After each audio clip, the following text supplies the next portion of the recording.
ഈ ജെ.ജെ.എസ് ഫാം തുടങ്ങാനുള്ള കാരണം എന്താണ് സാർ? ഈ പേരിൻ്റെ ഉദ്ദേശം എന്താണ്? ഈ ജെ.ജെ.എസ് ഫാം എന്ന് പറഞ്ഞാൽ ജയ് ജവാൻ സംയോജിത ഫാം എന്നാണ് ഉദ്ദേശിക്കുന്നത്. അത് പ്യുവർലി ഒരു പ്രകൃതി നാച്ചുറൽ ഫാമിംഗ് ആണ്, പ്രകൃതി കൃഷി എന്ന് പറയാം. ഇപ്പോഴേ കേരളത്തിലൊക്കെ BPKP ഭാരതീയ പ്രകൃതി കൃഷി എന്ന് പറഞ്ഞിട്ട് ഒരു പദ്ധതി സെൻട്രൽ ഗവൺമെൻറ്റിൻ്റെ 60%, സ്റ്റേറ്റ് ഗവൺമെൻറ്റിൻ്റെ 40% ഫണ്ട് എടുത്തിട്ട് ഇപ്പോഴും നടപ്പാക്കിക്കൊണ്ടിരിക്കുന്നുണ്ട്. പക്ഷേ അതിന് മുമ്പ് തന്നെ എന്നെ സംബന്ധിച്ചിടത്തോളം എനിക്ക് വരാൻ കാരണം എൻ്റെ ഭാര്യയുടെ അസുഖമായിരുന്നു.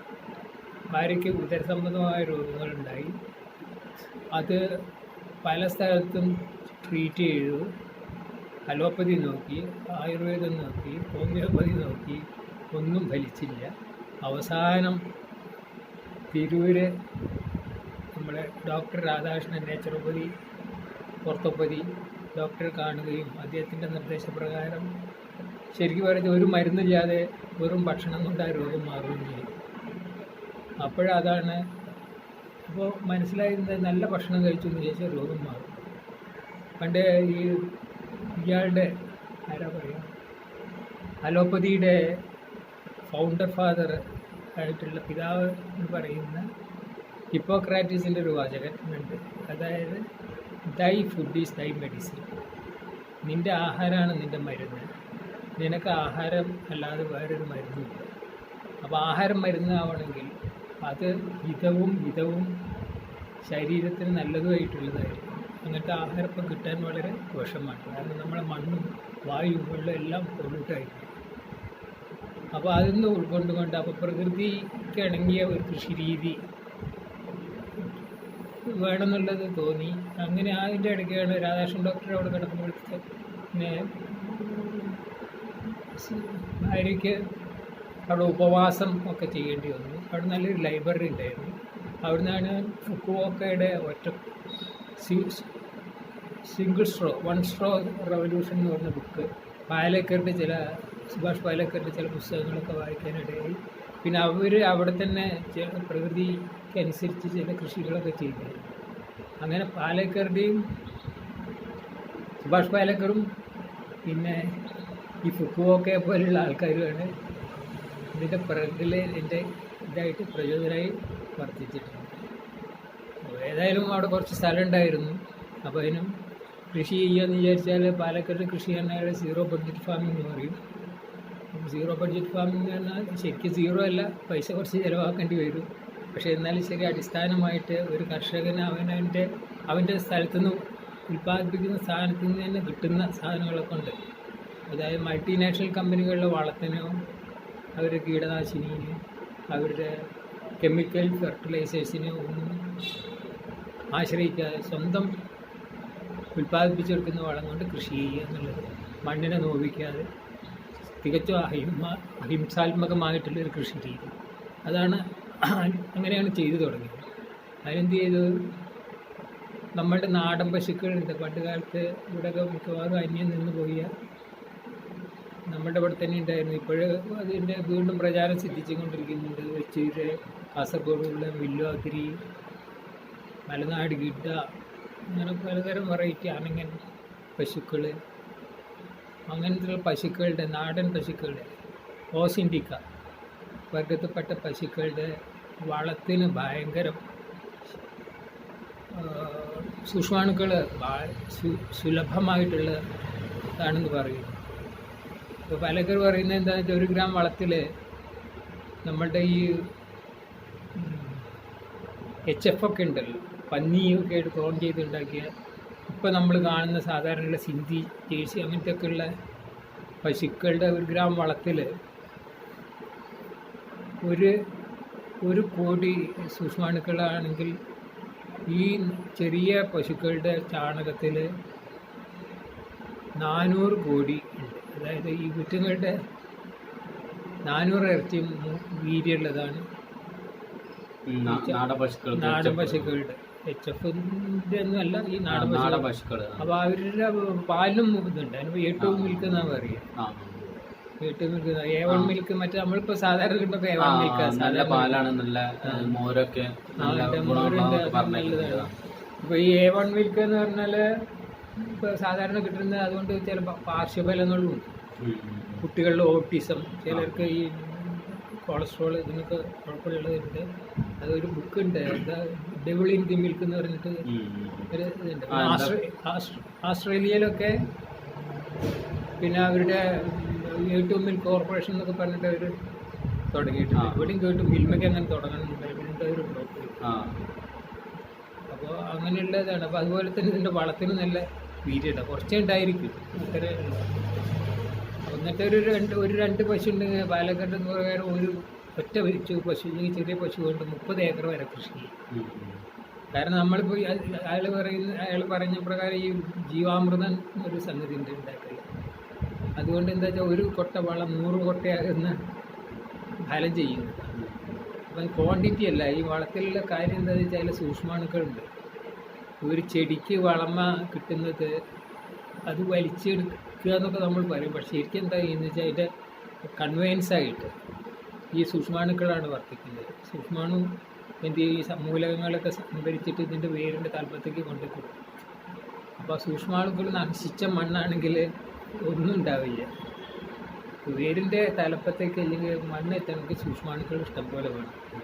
സൂക്ഷ്മാണുക്കളുള്ള മണ്ണിൽ ഞാഞ്ഞൂളും ഉണ്ടാവും. ഇവർ തമ്മിൽ ഭയങ്കര റിലേഷൻ. അപ്പോൾ ഈ ഞാഞ്ഞൂൾ എങ്ങനെയാണെന്ന് വിചാരിച്ചാൽ, ഞാഞ്ഞൂളിൽ വന്ന് മണ്ണിൽ വന്ന് മണ്ണിര അത് വരികയാണെങ്കിൽ അത് പണി അവർക്ക് നിർത്താത്ത നോൺ സ്റ്റോപ്പ് ഇതാണ്. കാരണം കൂലിയില്ല, അവർക്ക് അവധിയില്ല, ഒന്നുമില്ല. ഒന്നിങ്ങനെ തുളച്ച് പോകും, 15 അടി താഴത്തേക്ക് പോകും, പിന്നെയും പോരും, പിന്നെയും തുളയ്ക്കും, പിന്നെയും പോകും. അങ്ങനെ കുറേ ഞാഞ്ഞൂളുകളുണ്ടെങ്കിൽ എന്താണ്, ആ വീട്ടിലെ കർഷക ബന്ധുക്കളാണ്. ഞങ്ങളെ കുട്ടിക്കാലത്തിൻ്റെ കർഷകൻ്റെ ബന്ധു ഞാഞ്ഞൂളെന്ന് പറഞ്ഞിട്ട് പിടിച്ചത്. അപ്പോൾ ആ ചെയ്യുന്നതോടുകൂടി എന്ത് ചെയ്യുക, അതിൽ കുറേ വെള്ളം ഇറങ്ങും, വായു ഇറങ്ങും, പിന്നെ അടിയിലുള്ള മൂലകങ്ങൾ ഉപരിതലത്തേക്ക് കൊണ്ടുവരും, ഉണ്ടാവും. അപ്പോൾ നല്ല ഇത് കിട്ടും. അപ്പോൾ ഞാഞ്ഞൂലുള്ള മണ്ണല്ലെങ്കിൽ, ഞാഞ്ഞൂലുള്ള മണ്ണ് ഇഷ്ടമായിട്ടുള്ള മണ്ണാണ്. അപ്പോൾ ഞാഞ്ഞൂളുണ്ടാവണമെങ്കിൽ എന്ത് വേണം, ഈർപ്പം നിലനിൽക്കണം, പിന്നെ സൂര്യപ്രകാശം നേരെ അടിക്കരുത്. ശരിക്കും സുഭാഷ് പാലേക്കർ ഇതിലേക്ക് വരുത്തിയത് എന്താണെന്ന് വിചാരിച്ചാൽ, അയാളെ കേട്ടിട്ടില്ല അയാളെ പറ്റി? പത്മശ്രീ അവാർഡൊക്കെ കിട്ടി ഗവൺമെൻറ് അംഗീകരിച്ചു. അപ്പോൾ അയാൾ മഹാരാഷ്ട്രയിലെ ഒരു ധനികനായിട്ടുള്ള കരിമ്പ് കർഷകൻ്റെ മകനാണ്. കുറേ ഏക്കർ കണക്കിന് അച്ഛനും കിട്ടുന്നുണ്ട്. അപ്പോൾ ഇയാൾ അഗ്രികൾച്ചർ ഡിഗ്രിയൊക്കെ എടുത്തു കഴിഞ്ഞിട്ട് കൃഷിക്ക് താല്പര്യമുള്ള ആളായിരുന്നു പോകുന്നത്. ആ കാലഘട്ടത്തിൽ നമ്മൾ 1982 കാലഘട്ടത്തിലാണ് ഹരിത വിപ്ലവം എന്നൊക്കെ പറഞ്ഞിട്ട് ഇഷ്ടംപോലെ ഇവിടുന്ന് അമേരിക്കയിലും മറ്റ് യൂറോപ്യൻ രാജ്യങ്ങളിൽ ടാക്സോമസ് യൂറി അതിൻ്റെ ടെക്നോളജി അങ്ങനത്തെ വളങ്ങളൊക്കെ ഉണ്ടായിട്ട് അത് ഇട്ടിട്ട് നല്ലപോലെ വിളയിച്ചെടുത്തു. അപ്പോൾ ഇദ്ദേഹം അങ്ങനെ അദ്ദേഹത്തിൻ്റെ കരിന്തോട്ടത്തിൽ അങ്ങനത്തെ കൃഷി ചെയ്തു അങ്ങനെ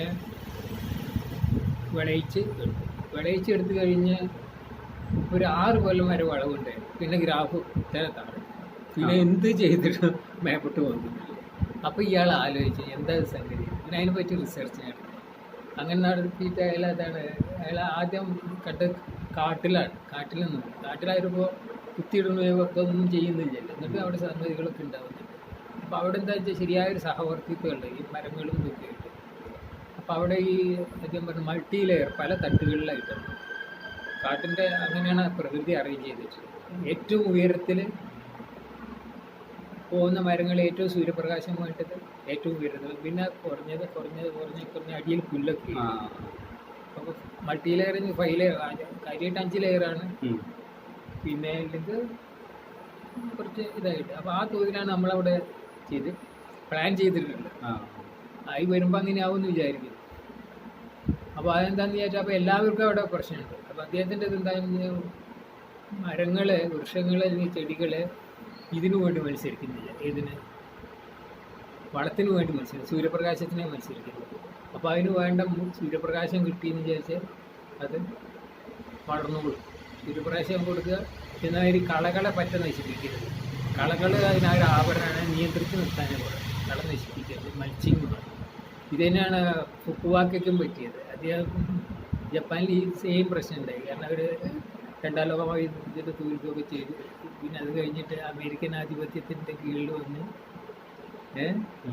ഇത് എഡിറ്റ് ചെയ്യുമല്ലോ.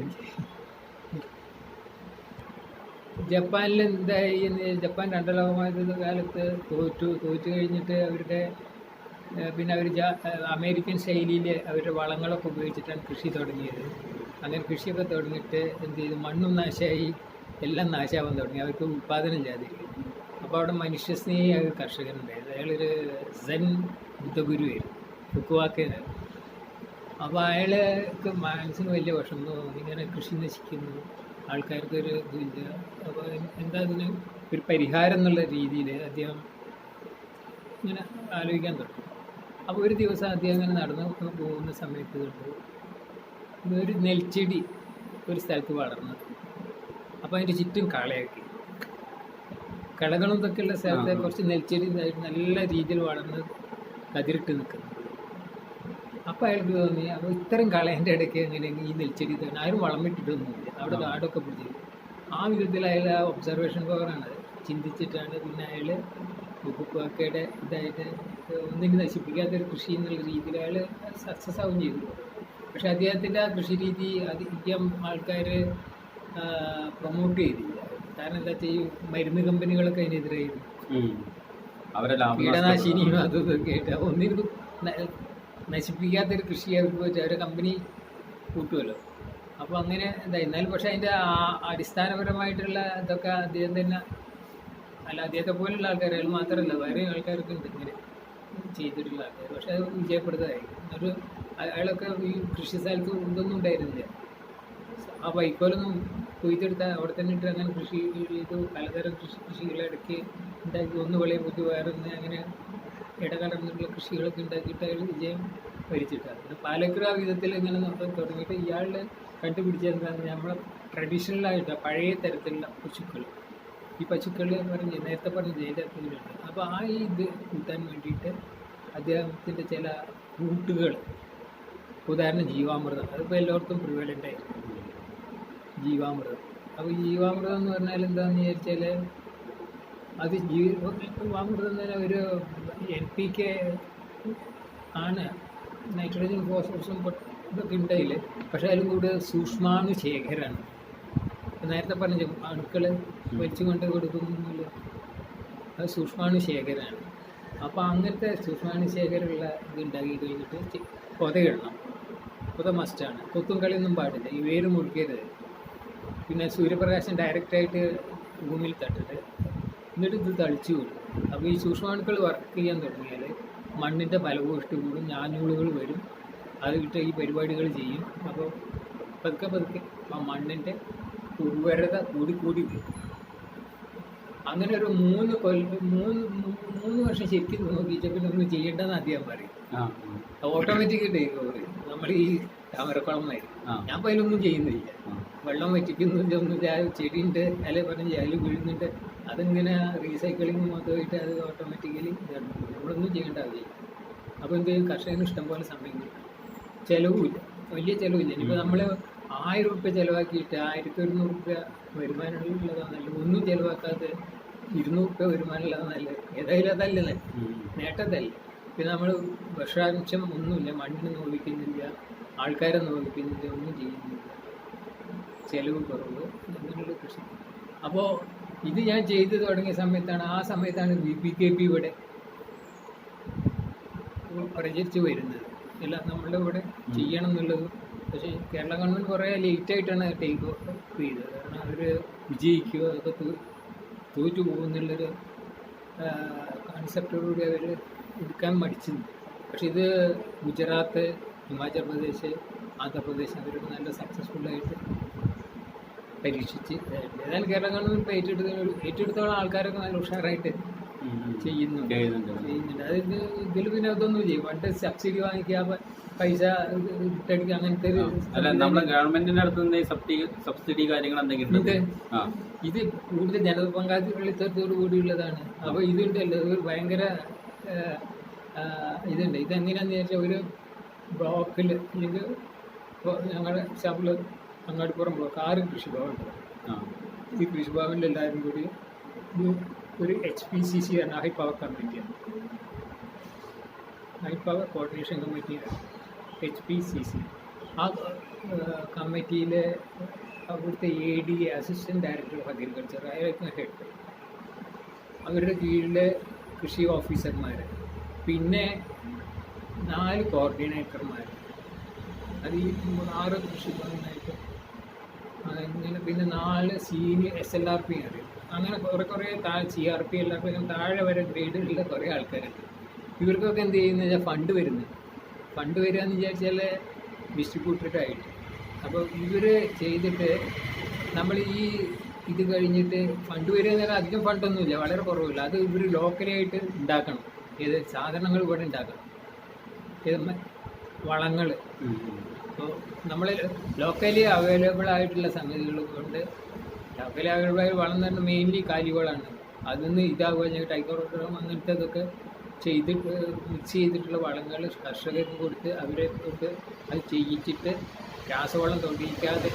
ഇപ്പം പെട്ടെന്ന് അത് പറയുമ്പോൾ ആർക്കും ഉൾക്കൊള്ളാൻ പറ്റില്ല. രാസവളത്തിന് പറ്റാൻ നിൽക്കണം എന്ന് പറഞ്ഞാൽ അത് പ്രശ്നം. അപ്പോൾ കുറേശ്ശെയായിട്ട് അതിലേക്ക് പരിവർത്തനം ചെയ്തിട്ട് ഒരു ഇതിൻ്റെ BPPKPയുടെ ആത്യന്തികമായിട്ടുള്ള ലക്ഷ്യം എന്താണെന്ന് വെച്ചാൽ രോഗവിമുക്തമായിട്ടുള്ള ഒരു സമൂഹം, ആൾക്കാർ രോഗവിമുക്തമായിട്ടുള്ള സമൂഹം. ഭക്ഷണം കൊടുത്താലേ അല്ലേ രോഗവിമുക്തമായിട്ടുള്ള ഇത് കിട്ടും. അപ്പോൾ നല്ല ഭക്ഷണം കിട്ടണമെങ്കിൽ ഒരു നല്ല മണ്ണ് വേണം. അപ്പോൾ മണ്ണിന് ചികിത്സിക്കുക. അപ്പോൾ അതാണ് അവർ പറയുന്നത്. ആയുർവേദത്തിൽ പറഞ്ഞാൽ ആയുർവേദം കഴിക്കുക, ഇംഗ്ലീഷ് ഒഴിവാക്കുക, അങ്ങനെ അത് തന്നെ പറഞ്ഞാൽ ആൾക്കാർക്ക് ഇഷ്ടപ്പെടില്ല. അതാണ് സത്യം. അത് ചെടിക്കാണെങ്കിലും മനുഷ്യനാണെങ്കിലും ഭക്ഷണത്തിൻ്റെ കാര്യത്തിൽ വളരെ ശ്രദ്ധിക്കണം. അതിപ്പോൾ ഇയാളെ ഹിപ്പോക്രാറ്റീസ് മാത്രമല്ല, വാഗ്ഭടൻ്റെ ഒരു ഇതുണ്ട്. പിന്നെ എന്താണ്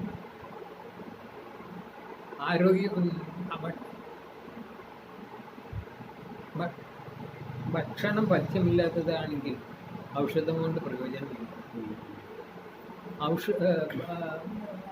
ഭക്ഷണം പഥ്യമില്ല, എന്താ പറയുക, അതായത് പഥ്യം വേണം. ഭക്ഷണമാണ് മരുന്ന്. ഇയാൾ പറഞ്ഞതിൻ്റെ തന്നെ അർത്ഥം. പഥ്യമില്ലെങ്കിൽ ഏത് ഔഷധം കഴിച്ചിട്ടും കാര്യമില്ല. അപ്പോൾ ആഹാരത്തിൽ നമ്മൾ വളരെ ശ്രദ്ധിക്കണം. ആഹാരം ഒരു ഘടകമാണ്. അപ്പോൾ അങ്ങനത്തെ ഭക്ഷണം കഴിക്കണം. അപ്പോൾ ഇന്ന് എല്ലാ ഇത് കിട്ടണം. അപ്പോൾ മണ്ണ് നന്നാവും.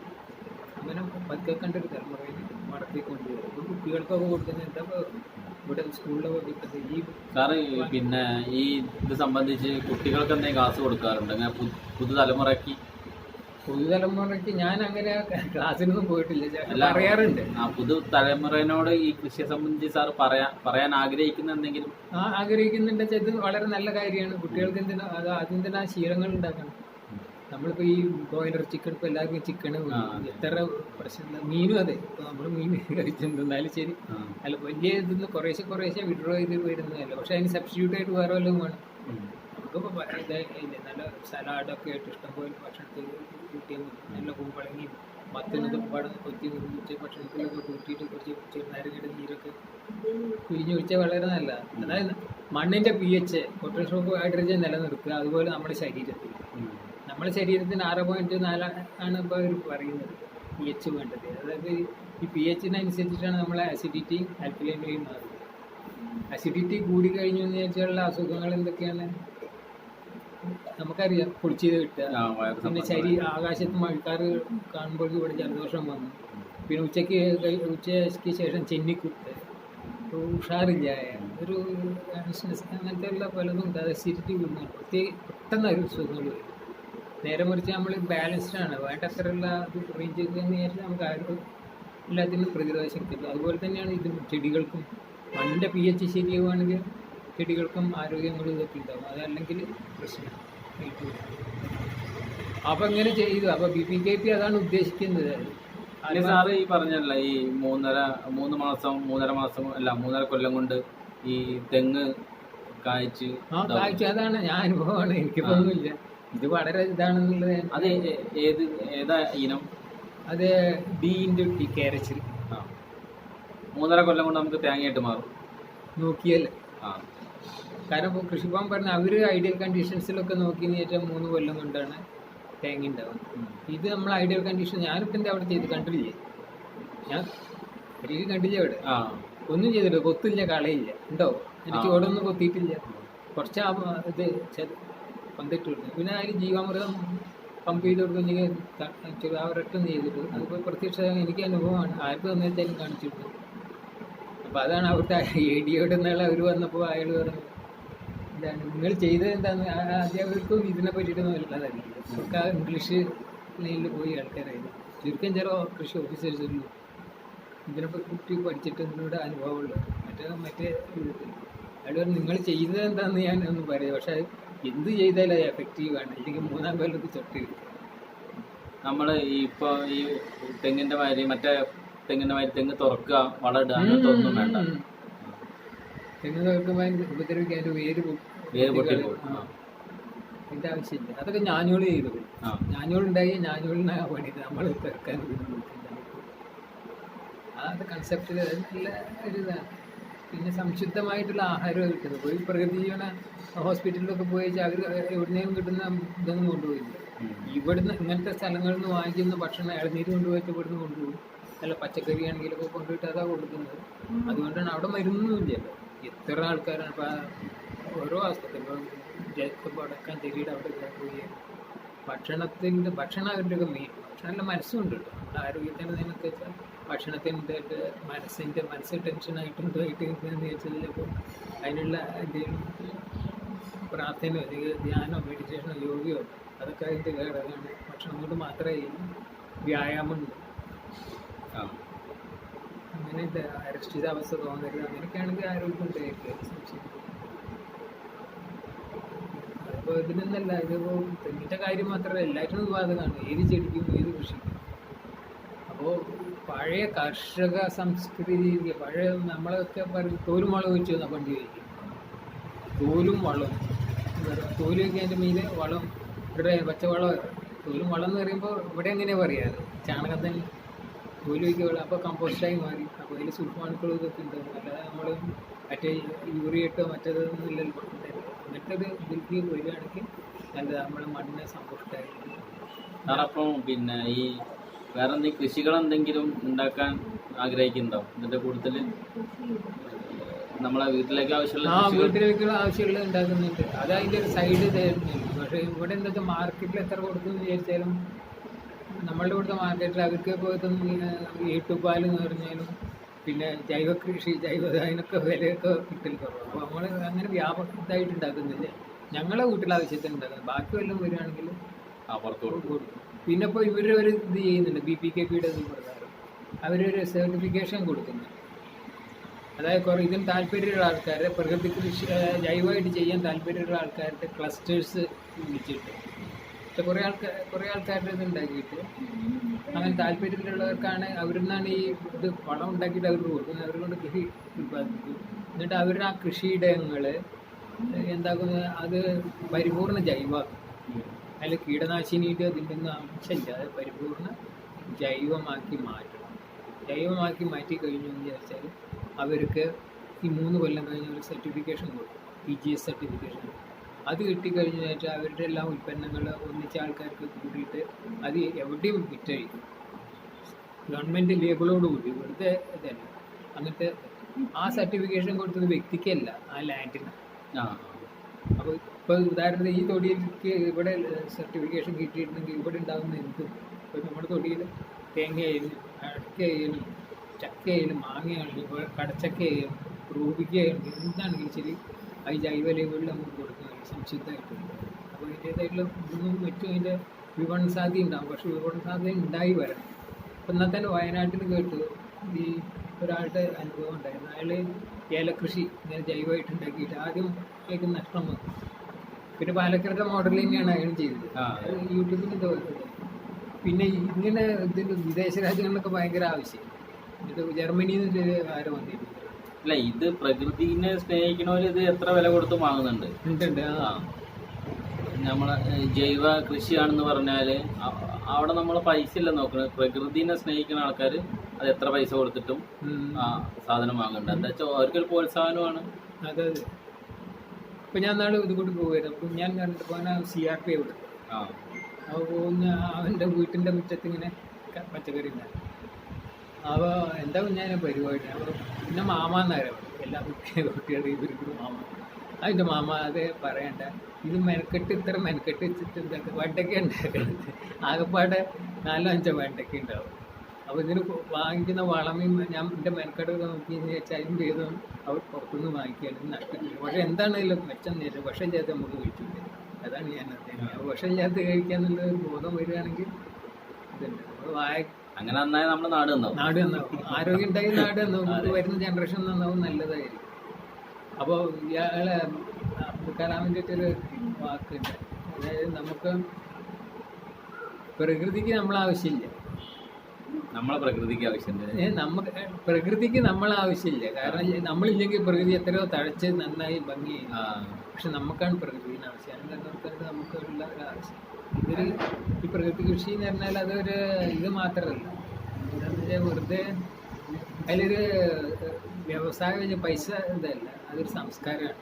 കൃഷി ഒരു സംസ്കാരമാണ്. അതിൽ ചിലപ്പോൾ ലാഭം നഷ്ടം, ചിലപ്പോൾ നഷ്ടം വരും, പക്ഷേ ക്രമത്തിൽ അതൊരു നല്ല ലാഭത്തിലേക്കാണ് വരുന്നതാണ്. പക്ഷെ ഇത് വളരെ ഷുവറാണ്. 3-ാം കൊല്ലം ഞാനും സ്റ്റണ്ടായി. എനിക്കിപ്പോൾ കൃഷിയുടെ ഇതിൽ വലിയ ഇതൊന്നുമില്ല. കാരണം ഞാൻ ഇപ്പോൾ കൃഷി വീട്ടിൽ എനിക്ക് വരുന്നു 70 കാര്യമായിട്ട് വരുന്നത് 70-ാമത്തെ വയസ്സിൽ. അതിൻ്റെ മുമ്പ് പട്ടാളത്തിലായിരുന്നു കുറേ കാലം. പിന്നെ അതാണ് സാർ ഈ ഈ ഇതിൻ്റെ ഫുള്ളെന്താ അത് അങ്ങനെ തോന്നി തന്നെ എന്താ ചെയ്യണത്. ആൾക്കാർ ഇങ്ങനെയൊക്കെ ചെയ്യുമ്പോൾ ആൾക്കാർ വരാൻ തുടങ്ങി എവിടെയാണെന്ന് വിളിച്ചു ചോദിക്കും. എന്നിട്ട് വഴിയോട് പറഞ്ഞു അവിടുന്ന് ഇങ്ങനെ ഇങ്ങനെ. അപ്പോൾ ഒരു ബോർഡ് വെച്ചാൽ ചിലരൊക്കെ ഇങ്ങനെ വന്ന് കാണണം എന്നൊക്കെ പറയുമ്പോൾ വഴികളൊക്കെ കുറേ റൂട്ടൊക്കെ പറഞ്ഞിട്ടുണ്ട്. അപ്പോൾ ഒരു ബോർഡ് വെക്കണം എന്ന്. അപ്പോൾ എന്താ പേര് വെക്കേണ്ടത് ഇങ്ങനെ ആലോചിച്ചപ്പോൾ എനിക്കാണ് സ്ട്രൈക്ക് ചെയ്തത്. കാരണം പട്ടാളത്തിൻ്റെ ഇതെല്ലാം ഞങ്ങളുടെ കുടുംബം, ഞാൻ എൻ്റെ ഒരു പച്ച പിടിച്ചിരിക്കും. അപ്പോൾ അതിനെന്തെങ്കിലും ഒരു കൊടുക്കണം. അപ്പോൾ ജയ് ജവാൻ എന്നൊക്കെ പറയുന്നുണ്ട്, ഇത് ജയ് കിസാനും പറയും. രണ്ടും കൂടി ഒരു മാച്ചും ഉണ്ട്. അപ്പോൾ ജയ് ജവാൻ സംയോജിത farm, natural farm, Palakkad dam model. ഇത് ജൈവമല്ല, ശരിക്കും ജൈവം എന്ന് പറഞ്ഞാൽ അവർ പറയുമ്പോൾ മായം ചേർക്കും. കഴിയുന്നത്ര തത്വത്തോട് ചേർന്ന് നിന്നു. കാരണം പലതും നമുക്ക് എന്താ വെച്ചാൽ ആദർശം ഒരു സ്ഥലത്ത് ഉണ്ടാകും, പ്രായോഗികത വേറൊരു സ്ഥലത്തുണ്ടാകും. സ്വർണം കൊണ്ട് പണ്ടുണ്ടാക്കണമെങ്കിൽ ചെമ്പ് കൂട്ടേണ്ടി വരും അല്ലേ?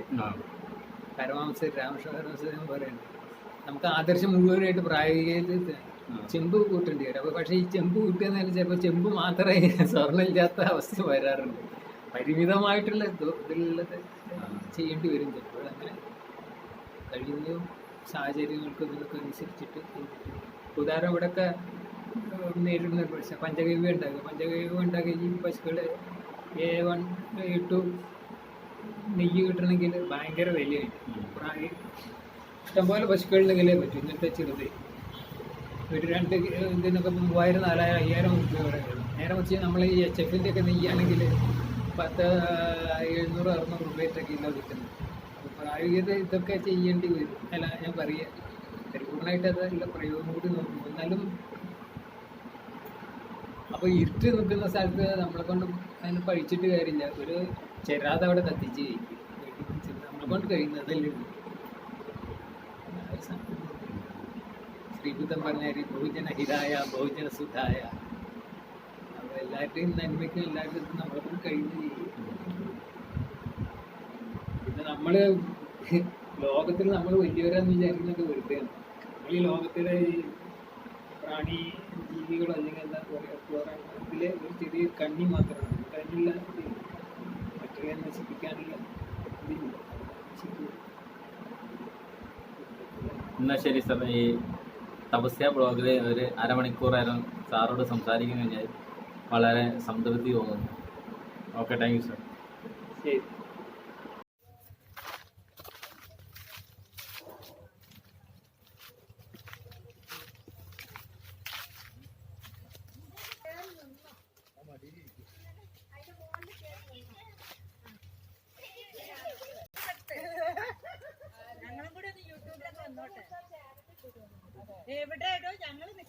എടുത്തോ ദൈവം യൂട്യൂബ് ചാനലിൽ വരൂട്ടോ. വേണ്ട പ്രകൃതിനെ പറ്റി പറയും. മനോഹരമായ സ്ഥലമാണ് പറയും. പുതിയ തലമുറയ്ക്ക് നഷ്ടമായി കൊണ്ടിരിക്കുന്ന അതിമനോഹരമായ ഒരു പ്രകൃതി ഭംഗി നിറഞ്ഞ ഒരു ഫാമിലേക്കാണ് ഞങ്ങൾ എത്തിച്ചേർന്നിരിക്കുന്നത്. അതിമനോഹരമായ പറങ്കിമാവിന്റെ ദൃശ്യങ്ങളൊക്കെ നിങ്ങൾക്കിവിടെ കാണാവുന്നതാണ്. മലയാളം ടീച്ചറാണ്. ശരിയായോ? എന്തെങ്കിലും തപസ്യല്ലേ?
അങ്ങോട്ട് വരില്ല വെച്ചു.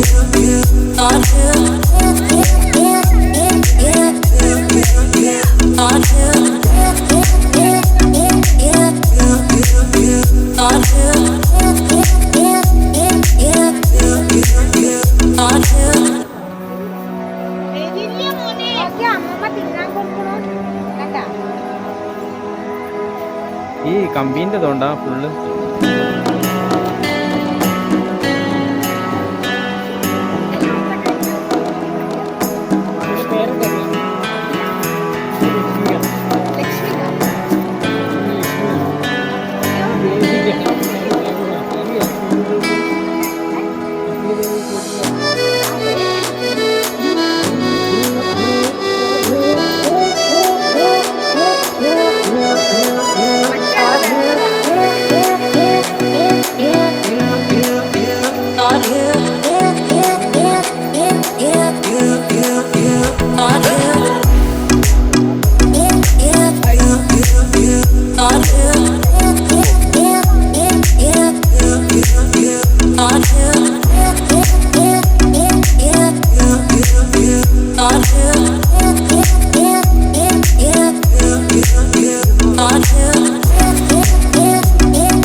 മൂന്നെല്ലാം കൊണ്ട് കായ്ക്കണം.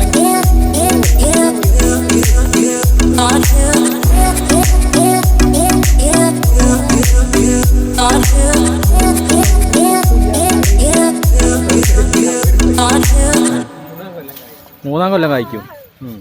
പിന്നെ ഒന്നുമില്ല, കണ്ടില്ലേ, മൂന്നാമത്തെ കൊല്ലം തൊട്ടിട്ട്. ഇതിപ്പോ എത്ര കൊല്ലമായി വെച്ചിട്ട്? 3 ആഗസ്റ്റിൽ വെച്ചത്, 18 ആഗസ്റ്റിൽ. സെപ്റ്റംബർ, ഒക്ടോബർ, നവംബർ, ഡിസംബർ, 4 മാസം. 3 കൊല്ലം 4 മാസം. അതിൽ പക്ഷെ തൊട്ടതിന് മുമ്പ് ഇട്ടിരിക്കുന്നു. ഇത് 2-3 കായായിട്ട് വരാൻ എത്ര കാലം പിടിക്കും? അതിപ്പോ തേങ്ങയായിട്ട് വരാൻ?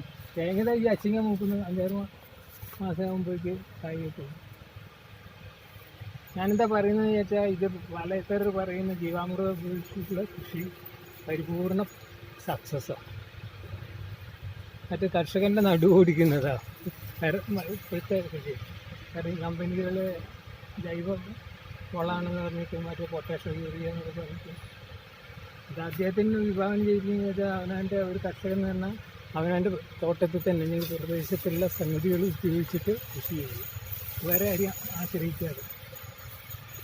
അതൊരു പണം കൂടുന്ന ജോലിയാണ്.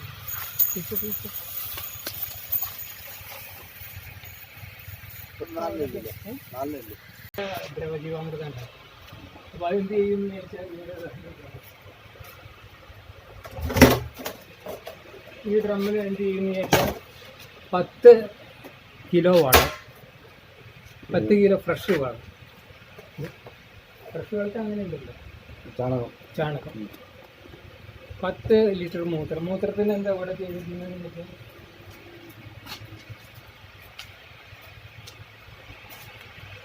ഇതെല്ലാം മൂത്രം ഇവിടെ ഒന്ന് വീഴും. ബക്കറ്റിലേക്കില്ലേ? കഴിഞ്ഞ് ബക്കറ്റ് ഡ്രമ്മിൽ സംഭരിച്ച് വെച്ചത്. ഇനിയിപ്പോൾ മൂത്രം അധികമാകുക നിറഞ്ഞു കഴിഞ്ഞു വെച്ചാൽ എന്ത് ചെയ്യുന്ന വെച്ചാൽ അത് കെട്ടി വരും. അതിലേക്ക് അവിടെ ഒരു സോറി ടാങ്ക് പോലെ ഉണ്ടായിരിക്കും. അപ്പോൾ ഇതിന് മൂത്രം എടുക്കും, പിന്നെ 10 കിലോ വളം എടുക്കും. 10 കിലോ ഒരു 10 ലിറ്ററിൻ്റെ ബക്കറ്റിൽ കണക്കാം. പിന്നെ അത് കഴിഞ്ഞിട്ട് 2 കിലോ പയർ കൂടി. എന്തെങ്കിലും നമ്മുടെ ബേസിനുണ്ട്, കടലപ്പൊടിയോ ഇരട്ടപ്പരിപ്പുള്ള പയറിൻ്റെ ആയിട്ടില്ല, മമ്പയറോ ഏതാ ചെറുപയറോ എന്താ ചിലാവും. പിന്നെ 2 കിലോ ശർക്കരേനെ വേണമെന്നില്ല, ഇന്ന് പഴമായാലും എന്തെങ്കിലും മധുരമുള്ളതാവുന്നില്ല. അതൊക്കെ പാടെ കലക്കി അത് ഇട്ടിട്ട് കലക്കി 200 ലിറ്റർ ഉണ്ടല്ലോ, 200 ലിറ്റർ ഉണ്ട്. ഞാൻ ദിവസം രാവിലെയും വൈകുന്നേരം ഇറക്കുക.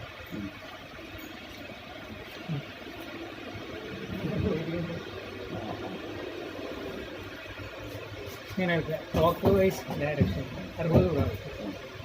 അങ്ങനെ 48 മണിക്കൂർ, 2 ദിവസം. 3-ാം ദിവസം മുതൽ ഇത് ഉപയോഗിക്കുന്നു. 3-ാം ദിവസം എന്ത് ചെയ്യുന്നു വെച്ചാൽ 3-ാം ദിവസം ഇത് മുക്കിയൊഴിച്ച് തളിക്കുകയും ചെയ്യാം, ഒക്കെ ചെയ്യാം. ഇതെന്ത് ചെയ്താൽ ഞങ്ങളിവിടെ ചെയ്യുന്നത് എന്താ വെച്ചാൽ ഈ ഇതിവിടെ ഉള്ള വയ്ക്കുക, ഇതിങ്ങനെ തുറന്നു വെച്ചാൽ ഈ ഇതിന് പോകും. ഇത് അങ്ങനെ അവിടെ ടാങ്ക് ഉണ്ട് 2000-ൻ്റെ. അപ്പോൾ 200 10,000. പിന്നെ അവിടെ മോട്ടറുണ്ട്, സബ്മേഴ്സിബിൾ മോട്ടർ, അത് വെച്ച് പമ്പ് കടത്ത പൈപ്പുണ്ട്, HDPE പൈപ്പ്. എല്ലാ തെങ്ങിൻ്റെ അവിടെയും മത്തി മേടിച്ചിട്ട് ശർക്കര ഇട്ടേക്ക്. മത്തി ഇട്ടേക്കല്ലേ? ഭയങ്കര സ്മെല്ലല്ല അപ്പം ഉണ്ടാവുക? ഇല്ല. ഇത് കുറച്ച് ദിവസം കഴിഞ്ഞ് വെച്ചാൽ സ്മെല്ലൊന്നുമില്ല, നല്ല മണമായിരിക്കും. കുറച്ച് ദിവസമല്ല, 20 മുതൽ 40 ദിവസം വരെ ഇത് ഇട്ടിരിക്കും.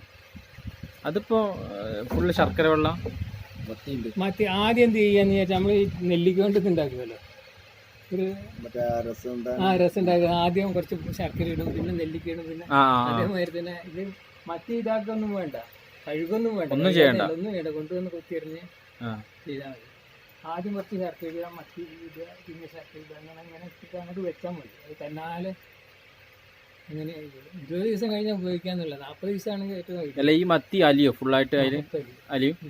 പിന്നെ അവസാനം വല്ല വേസ്റ്റ് ഇതൊക്കെ ഉണ്ടെങ്കിൽ അരിച്ചെടുത്തിട്ട് കളഞ്ഞ് സൂക്ഷിച്ച് വെക്കുക. 3 മാസം. എന്തിനാണ് ഇത് ഉപയോഗിക്കുന്നത്?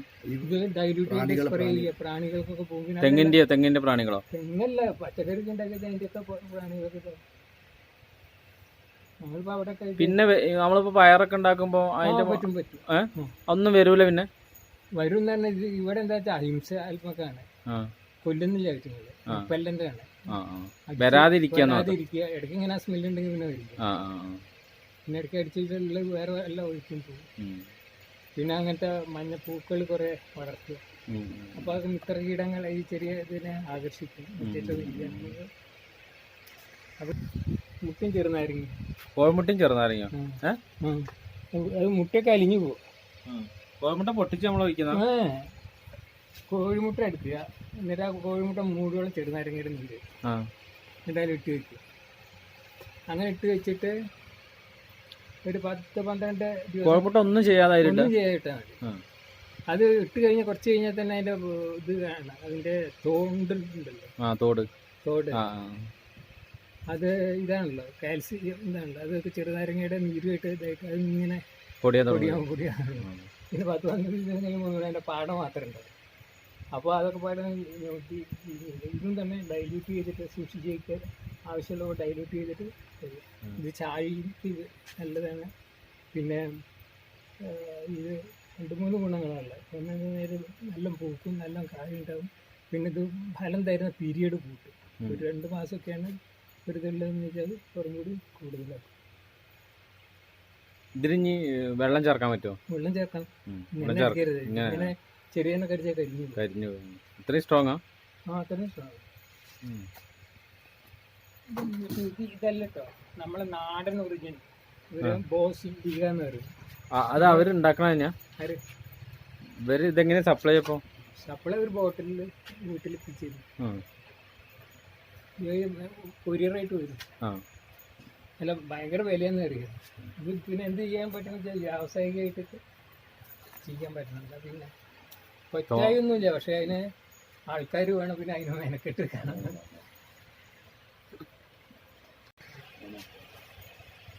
അങ്ങോട്ടും ഇവിടെ വരെ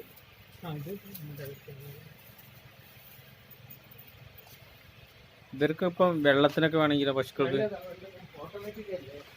എല്ലാം അപ്പോൾ തന്നാലും വരും വെള്ളത്തിന് കഴിക്കുമ്പോൾ അവരെന്നെ വന്ന് കുടിക്കുമോ? ആ ഇത് കുറഞ്ഞതനുസരിച്ച് ഇങ്ങനെ കൂടൂല്ലേ? ഇതെന്ത് ചെയ്തിട്ടുണ്ടെങ്കിൽ അവിടെ ഒരു ടാങ്കുണ്ട്, കിണറുണ്ട് അവിടെ. അവിടെ കിണറുണ്ട്, അവിടെ നമ്മൾ അത്യാവശ്യം വെള്ളമുണ്ട്. അപ്പോൾ അതിന് വെള്ളം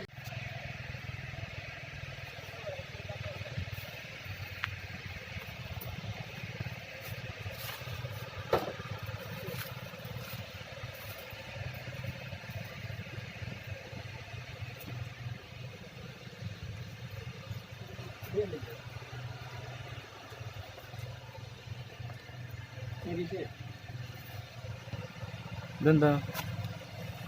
മണ്ണിര കമ്പോസ്റ്റ്. ആ ഇത് നല്ല നല്ല വളമയാണ്, ഉഗ്രം വളമയായിരിക്കും. അതായത് നമ്മൾ ചീഞ്ഞ അവശിഷ്ടങ്ങളൊക്കെ ഉണ്ടല്ലോ, ആ ഇതിലിടുക. കുറച്ച് ഈ എല്ലാം ക്യാനോ അതിന്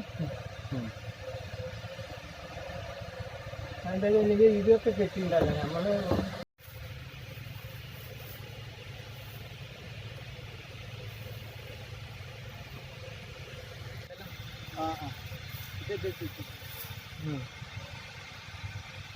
കമണ്ടല്ലേ?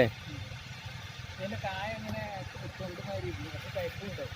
ആ അത് കായ ഷെല്ല് മാതിരി ഉണ്ടാവും. അതാണ് പണ്ടുള്ള ഇത് ഒരു കല്ലിട്ട് മൂടാൻ പുറപ്പെടാം, മൂടണ്ട അങ്ങോട്ട് കൊടുത്തു കൊടുക്കും. അല്ല അവിടുന്ന് എത്തുണ്ടോ ചേച്ചി? അവിടെ എങ്ങനെ ഉണ്ടോന്ന് എന്നിട്ട് വാടാ.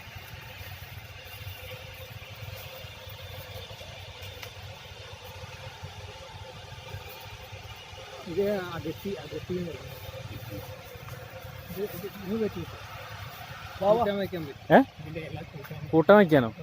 പിന്നീട് അകത്തി ചീര, അകത്തി എണ്ണുണ്ടെങ്കിൽ അത്യാവശ്യം അല്ലെങ്കിൽ നിറം മാറും, എണ്ണ പോയി.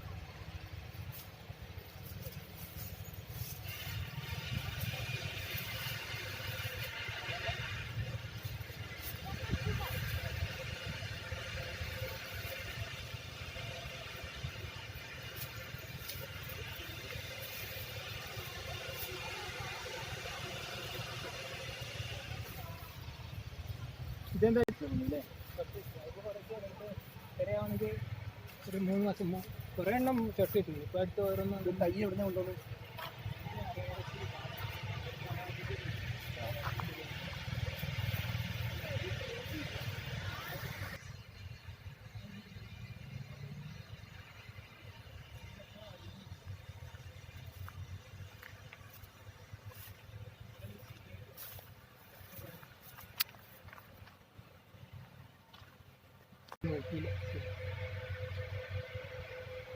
മുളക് തൈക്ക് നല്ല ഹൈറ്റ് ഉണ്ടല്ലോ അല്ലേ?